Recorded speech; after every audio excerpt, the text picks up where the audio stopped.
திருவள்ளூர் மாவட்டத்தில் பள்ளிப்பட்டு வட்டத்தில் கொளத்தூர் கிராமத்தில் கோயில் வளாகத்தில் மண்மேல் திரளாய் உட்கார்ந்திருக்கும் கொளத்தூர் மக்களே, உங்கள் அனைவரையும் வருக வருக என வரவேற்கிறேன்.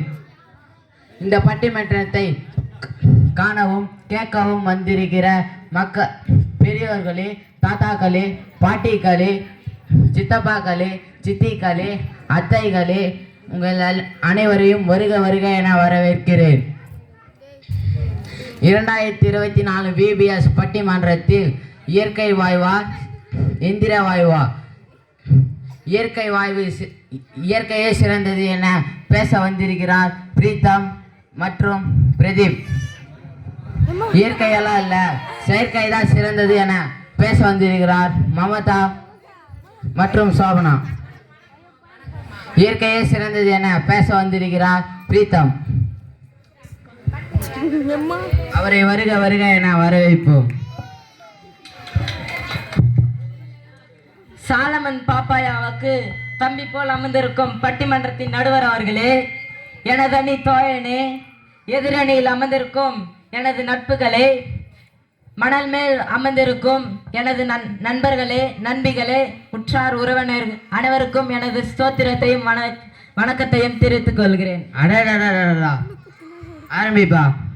நடுவர் அவர்களே, நம்முடைய பைபிள்ல முதல் வாசனம் என்ன சொல்லுது தெரியுமா? என்னவா சொல்லுது? ஆதியிலே தேவன் வானத்தையும் பூமியும் சிருஷ்டித்தார். அப்படித்தானே கொடுத்திருக்குது? ஆமாப்பா. தேவன் ஏன் எந்திரத்தை படைக்கல? மனுஷனுக்கு எந்திரமும் தேவை, எந்திரமும் அவனுக்கு இம்பார்ட்டன்ட் தான், அவனுக்கு அதுவும் யூஸ் ஆகும் அப்படின்னு நினைச்சு ஏன் எந்திரத்தை படைக்கல? ஒரு மனுஷன் இயற்கை மட்டும் படைச்சாரு. ஏன்? நீயே சொல்லுப்பா. ஏன்னா எது எது நன்மை தருமோ, எது எது அவருக்கு இம்பார்ட்டன்ட்டோ அது மட்டும்தான் படிச்சாரு. மனுஷனுக்கு எது எது தேவை, எது எது தேவையில்லைன்னு அவருக்கு தெரியும். அப்படிதான் நடுவர் அவர்களே, தேவன் முதலாவது வெளிச்சத்தையும், ரெண்டாவது வானத்தையும், மூணாவது மரம் செடி புல் பூண்டு அதெல்லாம் படைச்சாரு. நான்காவது நாள் சுடர்களையும் நட்சத்திரத்தையும் படைச்சாரு. அஞ்சாவது நாள் கடல்ல போற ஜீவ ஜந்துக்களையும் பறக்கிற பிராணிகளையும் படைச்சாரு. ஆறாவது நாள் மனுஷனையும் மிருகத்தையும் படைச்சாரு. ஏன் இப்படி இந்த லிஸ்ட்ல படைக்கணும் அவரு? ஏன்பா? ஏன்னா கடவுள்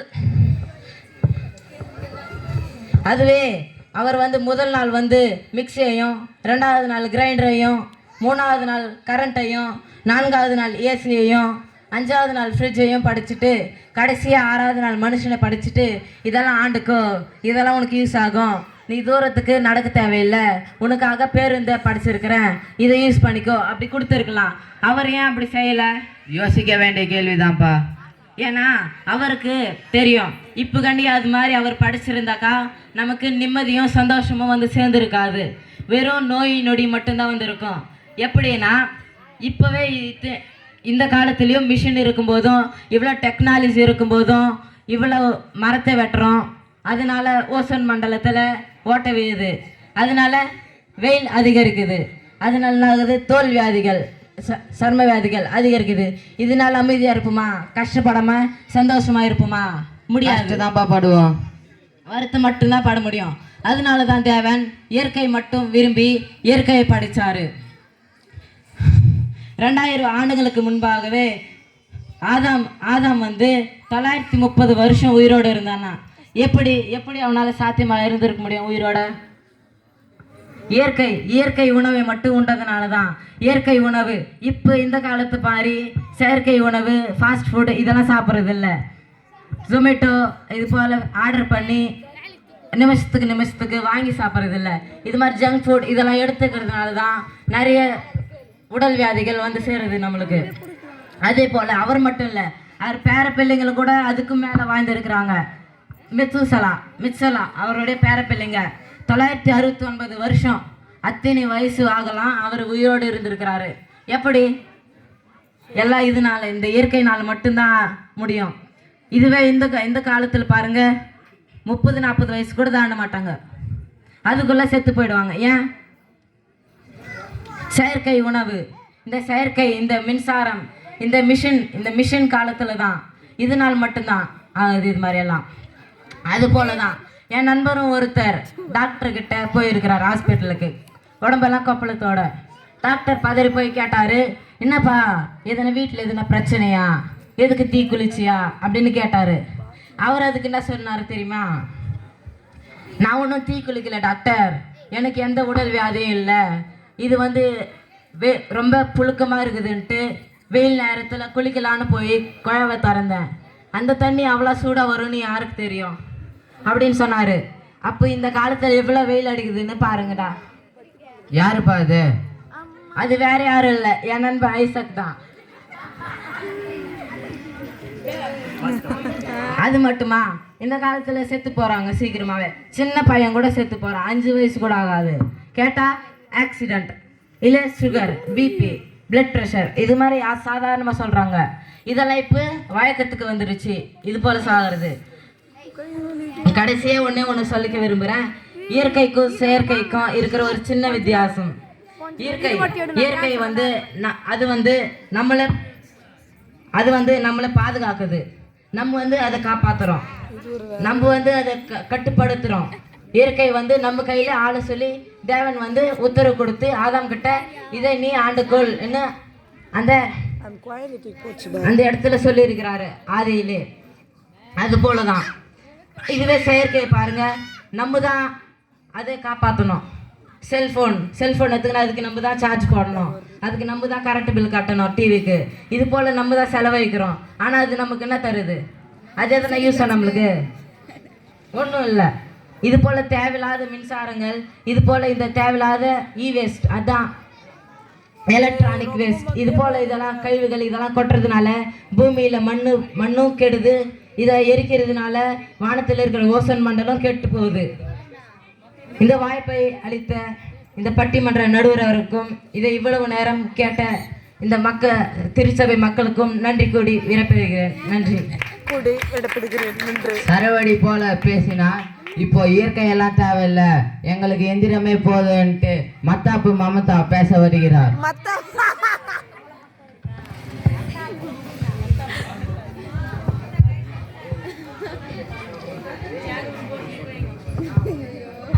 ஆலமரம் போல் அமர்ந்திருக்கும் நடுவர் அவர்களே, அதில் தூண்களாய் வீற்றிருக்கும் எதிரணி நண்பர்களே, எனதனி நட்புகளே, என் பேச்சை கேட்க வந்தே பாரத் ரயிலை பிடித்து வந்திருக்கும் எனதருமை கிராமத்து மக்களே. ரயிலெல்லாம் பிடிக்கலாமா?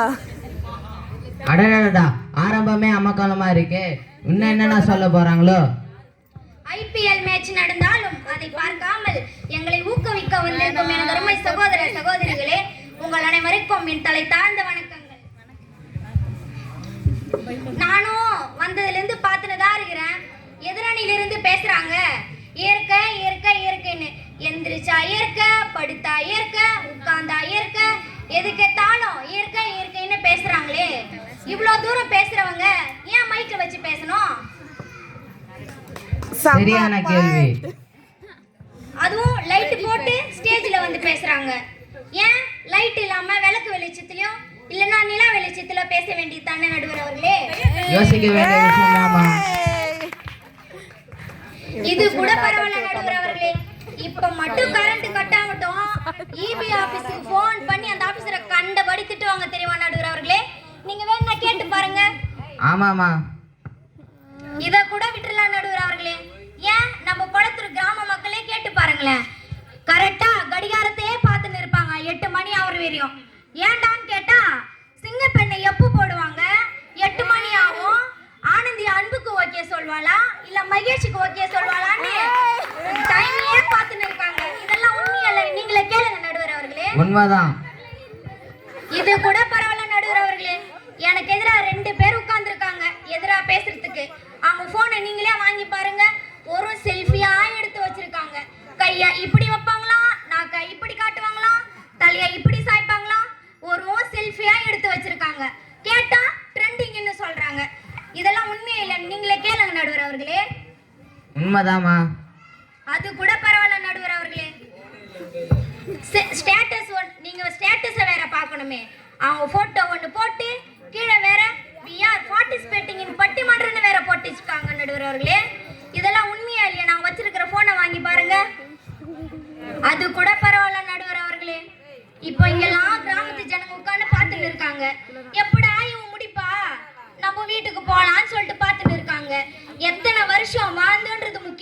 எப்படி வாழ்ந்தோன்றது தான் முக்கியம். அட அட அட நம்மலாம் காட்டுல வாழதில்ல, நாட்டுல வாழ்றதுதான் முக்கியம். சிங்கிள் ஆளுக்கு எதுக்கு இயந்திர நடுவர் அவர்களே? மாசா ஒருத்தரா இருக்கிறாங்க பத்தியா, அவங்களுக்கு தான் மிஷின் நடுவர் அவர்களே. இதெல்லாம் கூட போகட்டும் நடுவர் அவர்களே. இப்பெல்லாம் TikTok, YouTube, Facebook, Twitter, Instagram, like, share, comment, subscribe இதெல்லாம் தான் வாழ்க்கை ஆயிடுச்சு. ஆகவே இதனால சந்தோஷம் தானே தவிர துக்கமும் இல்லை, துயரமும் இல்லை. ஆகவே மனுஷர்களுக்கு தேவை இயற்கை இல்லை, எந்திரம் தான் என்று கூறி நன்றி கூறி விடைபெறுகிறேன். நன்றி, வணக்கம். மத்தாப்பு மமதா அவர்கள் நன்றாக பேசி அமர்ந்திருக்கிறார். இப்போ இது இயற்கையை பற்றி பேச பவர் பேங்க் பிரதீப் அவர்கள் பேச வருகிறார்.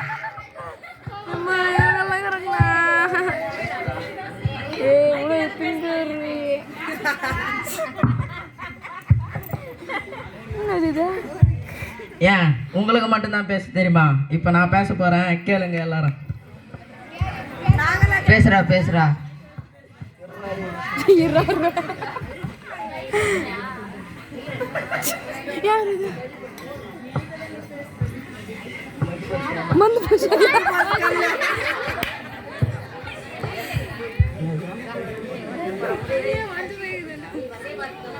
உங்களுக்கு வெறும் வந்தே பாரத் ட்ரெயின் மட்டும்தான் வந்துச்சு. ஆனால் எங்களுக்கு ஏர்ஜெட் ஃப்ளைட்டு, ரஃபேல் ஃப்ளைட்டு, கடன் வாங்கிக்கிட்டு என் பேச்சை கேட்க வந்த ஓடோடி வந்த அனைவருக்கும் என் இனிய இரவு வணக்கத்தை தெரிவித்துக் கொள்கிறேன். நான் இப்போ மனுஷனுக்கு நிம்மதியும் மகிழ்ச்சியும் தருவது இயற்கையே அப்படின்னு தான் பேச வந்திருக்கிறேன். இதுக்கு முன்னாடியெல்லாம் ஊருக்கு போனாவோ இல்லை ஊர்லேருந்து வந்தாவோ எப்படி இருக்கீங்க, சாப்பிட்டீங்களா, கல்யாணம் ஆயிடுச்சா, பசங்க எத்தனை பேர் அப்படி தான் கேட்பாங்க நடுவர் அவர்களே. ஆனால் இப்போ ஊருக்கு போனாக்கா சுகர் எவ்வளோ இருக்குது, பிபி கண்ட்ரோலாக இருக்கா, டயட்டில் இருக்கீங்களா, கிட்னி எல்லாம் நல்லா ஃபங்க்ஷனில் இருக்குதா, இப்படி தான் கேட்குறாங்க. ஏன்னு கேட்டால் மிஷினு எந்திரம்னு பதில் சொல்கிறாங்க. ஆமாப்பா, அப்போல்லாம் பள்ளிப்பேட்டில் இருக்கிற பள்ளிப்பேட்டில் சந்தை போட்டாக்கா நம்ம தாத்தா பாட்டிங்கெல்லாம் நடந்தே போயிட்டு வாங்கிட்டு வருவாங்க. ஆனால் இப்போ அப்படி கிடையாது. இங்கே இருக்கிற பாய் கடிக்க ராவன் கடிக்க போனோன்னா கூட புல்லட்டில் தான் போகிறாங்க. உண்மைதான்ப்பா. கேட்டால் நடந்து போனால் டைம் வேஸ்ட் ஆகுதான் அப்படின்னு சொல்கிறாங்க. ஏன்னா இவங்க அம்பானி அதானி வீட்டு சொந்தக்காரங்களாக இருப்பாங்க. அதனால தான் இவ்வளோ சோம்பேறித்தனம். இப்படியெல்லாம் இருந்தால் நோய் வராமல் இருக்குமா நடுவர் அவர்களே? வரும்பா, கண்டிப்பாக வரும். இதுக்கு முன்னாடியெல்லாம் மண் சட்டி சோறு, மண்பானையில் குழம்பு செஞ்சு காய்கறிகள் பழங்கள் இயற்கை உணவாக தான் சாப்பிட்டாங்க. அதனால தான் 100 வருஷம் 150 வருஷம் உயிரோடு இருந்தாங்க. ஆனால் இப்போ அப்படி கிடையாது. ஊருக்கு 4 ஃபாஸ்ட் ஃபுட்டு கடை போட்டுக்கிறாங்க. அது பேர் வேறு விதவிதமாக வச்சுக்கிறாங்க. சிக்கன் லாலிபப்பு, ஃப்ரைடு சிக்கனு, இந்த மாதிரியெல்லாம் பேர் வச்சு சாப்பிட்டுக்கிறாங்க. இதனால தான் 30 வயசுலேயே புட்டுன்னு போகிறது எல்லாம். ஆமாப்பா, நியூஸில் கூட நிறைய வருது. கடவுள் நம்மளுக்கு படைப்புகளை கொடுத்துருக்கிறாரு மனுஷனுக்கு. ஆனால் மனுஷன் என்ன பண்ணுறான், அதை பயன்படுத்திக்கிறது இல்லை, அதை தாறுமாறாக்கி வச்சுக்கிறான்.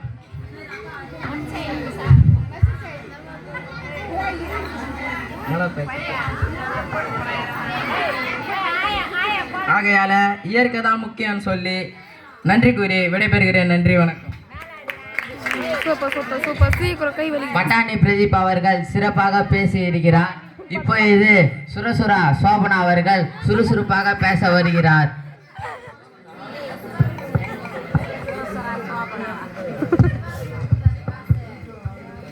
வெயிலுன்னும் பார்க்காம, சூடுன்னும் பார்க்காம, உஷ்ண காத்துன்னும் பார்க்காம எங்க நிகழ்வுகளை காண வந்திருக்கும் நல்ல உள்ளங்களே, உங்களால தான் இந்த நாட்டுல மழையே பெய்யுது. உங்களை அன்புடன் வரவேற்கிறேன். மனிதனுக்கு மனமகிழ்ச்சியை தருவது இயற்கை அல்ல, செயற்கை தான், எந்திரம் தான் என்று நான் பேச வந்துள்ளேன். நடுவர் அவர்களே, ஆரம்பத்துல ஒருத்தர் பேசினாரு, ஆதியாகமத்துல ஃபர்ஸ்ட் எல்லாத்தையும் படைச்சாரு ஆண்டவர், அது நல்லதுன்னு கண்டாருன்னு சொன்னாங்க. ஆனா அவங்களுக்கு அதே ஆதியாகமம் 6ஆம் அதிகாரத்தை படிக்க மறந்துட்டாங்க போல நடுவர் அவர்களே. அவங்களுக்கு கொஞ்சம் மறைதிப்பா. அந்த அதிகாரத்துல ஏசப்பா வந்து மழையை பெய்ய பண்ணி இந்த உலகத்தையே அழிச்சிட்டாரு. அந்த கோபத்துல தான் வந்து ஏசப்பா வந்து மனுஷனை அழிச்சிட்டாரு. ஃபோனு கம்ப்யூட்டர் இது இல்லாம மனுஷன் செத்தான்னா அதுக்கு வந்து எந்திரம் காரணம் கிடையாது நடுவர் அவர்களே. எல்லாத்துக்குமே வந்து மனுஷ பாவம் செஞ்சதுனால தான் அவங்க அழிஞ்சாங்க. அது மட்டுமா சொன்னாங்க, இந்த வானம் பூமி மரம் செடி கொடி எல்லாத்தையுமே வந்து கடவுள் படைச்சாரு, மிக்சி கிரைண்டர் படைக்கல. அப்போ ஆட்கள் குறைவு நடுகிறவர்களே, மக்கள் குறைவு இப்போ சைனாக்காரே நம்மளுக்கு மிஞ்சிட்டோம். ஏன்னா நம்ம உலகத்துல வந்து 700 கோடி மக்கள் இருக்காங்க. எல்லாரையுமே வந்து இயற்கை எதிர்பார்த்தா முடியுமா? முடியாதுமா. அப்படி கரெக்டா பதில் சொல்லுங்க நடுகிறவர்களே, சும்மா உட்காராதீங்க. இப்போ மிஷின் கண்டுபிடிச்சிருக்காங்கல்ல, அவங்க எல்லாமே கிறிஸ்டியன்காரங்க தான். நம்ம Thomas Alva Edison, Graham bell அவங்க ஒரு கிறிஸ்டியனு, அப்புறம் மார்ட்டின் கூப்பர் ஒரு கிறிஸ்டியனு, ரைட் பிரதர்ஸ் ஒரு கிறிஸ்டியனு, எல்லாமே ஜீசஸ் நம்பிக்கை கொண்டவங்க தான். அவங்களுக்குலாம் கடவுள் வந்து ஞானத்தை கொடுத்து மக்கள் கஷ்டப்படக்கூடாதுன்னு அவங்களுக்குலாம் வந்து மிஷினை கண்டுபிடிக்கிறதுக்கு அவங்களுக்கு ஞானத்தை கொடுத்துருக்காங்க. இப்போ வெயில்ல வந்து நம்ம யாராலுமே வந்து வீட்டுல உட்கார முடியாது. நம்ம வீட்டுக்கு போனா கரண்ட் இல்லைன்னா ஐயோ எரியுதுடி மாலா, விசிறுடி விசிறு அப்படின்னு சொல்றோமா இல்லையா? அப்புறம் கரண்ட் வந்த உடனே அந்த ஃபேனை 6ஆம் நம்பர்ல வெடி மாலா அப்படின்னு சொல்றோம். அதுக்கப்புறம் வந்து ஃபேனோ ஏசியோ போட்டதுக்கு அப்புறம் தான் நல்லா தூக்கமே வருது. அதனால நம்மளுக்கு வந்து எந்திரம் தான் எல்லாமே நம்மளுக்கு தேவையா இருக்குது. அதுக்கப்புறம் வந்து நம்ம எல்லா வேலையுமே வந்து எந்திரம் வந்து மிச்சப்படுத்துது, நம்ம நேரத்தை மிச்சப்படுத்துது, ஏன் நம்மள லட்சாதிபதி கூட ஆக்குது. எல்லாமே எந்திரம் தான் நடுவர் அவர்களே. ஆகவே மனிதன் மகிழ்ச்சியா இருப்பதற்கு எந்திரம் தான் காரணம் என்று நன்றி கூறி விடைபெறுகிறேன். நன்றி, வணக்கம். சுறுசுறுப்பாக பேசி உட்கார போகிறார் சோபன் பிரியா. இந்த பட்டிமன்றத்துக்கு என்னால் தீர்ப்பு சொல்ல முடியாது. என்னோட பெரியவங்க வந்து தீர்ப்பு சொல்ல போறாங்க. அவங்கள வருக நான் வரவேற்கிறேன்.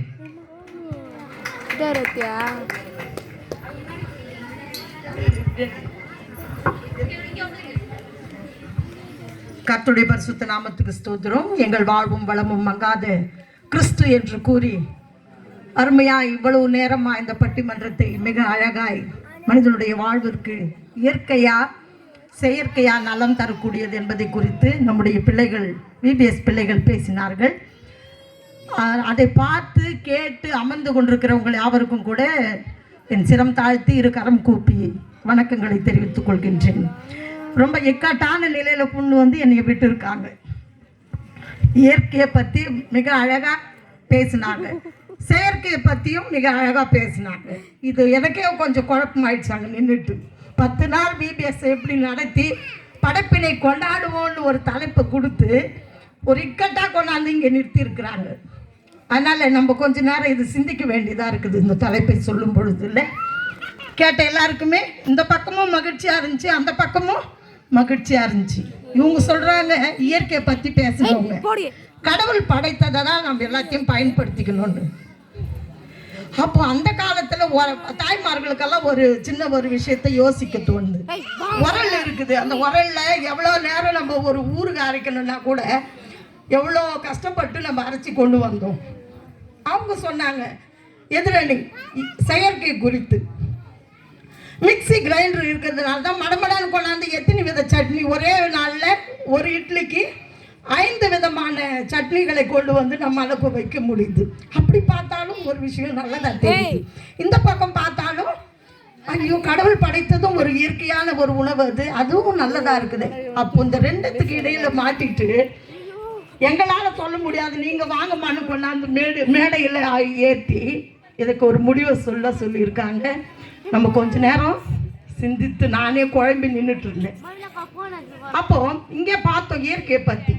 அங்கே சொன்னார் அழகா தம்பி, அந்த காலத்து உணவுகளை சாப்பிட்டவங்க 930 வருஷம் ஆதாம் உயிர் வாழ்ந்தார்.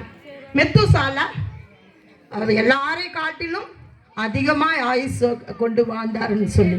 இப்போ பார்த்தா ஃபாஸ்ட் ஃபுட்டு சாப்பிட்றவங்க ஃபாஸ்ட்டாக போயிடுறாங்க அப்படின்னு சொன்னாங்க. ஃபாஸ்ட் ஃபுட்டு சாப்பிட்டவங்க என்ன பண்ணுறாங்க, ஃபாஸ்ட்டாக போயிடுறாங்க. ஃப்ரிட்ஜில் அப்போல்லாம் வந்து பருப்பு குழம்பு செய்வோம். நம்ம மறுநாள் காலையில் இருந்து பார்த்தா எப்படி இருக்கும், அது நுர வந்த மாதிரி இருக்கும் இந்த வெயிலுக்கு அதுக்கும். ஆனால் இப்போல்லாம் ஃப்ரிட்ஜில் பதப்படுத்தி எத்தனை நாள் சாப்பிட்றோம்.